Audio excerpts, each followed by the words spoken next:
next, wanted to get this on video before we forget things. Ryan and I just had a fantastic talk. He had some amazing ideas as far as all of this seed stuff.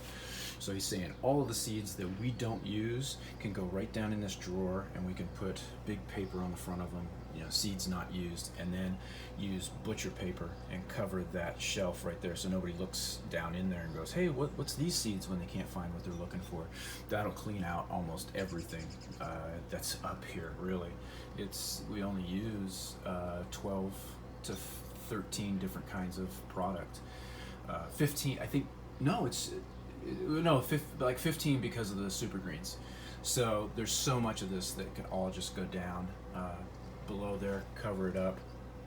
The unit, the pack out, can still go there, and I thought that was just a fantastic idea. And then he was talking about putting Kanbans on all of these things, so that when we get down to the bottom of it, or we run out of seeds in the seed packet, so if it's a seed packet like this, we can just take that and we can put it right over here in the Kanban slit holder.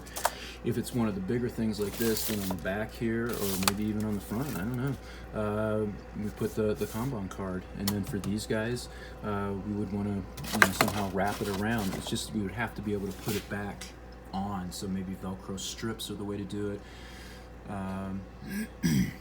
That might be the fastest way of going about it.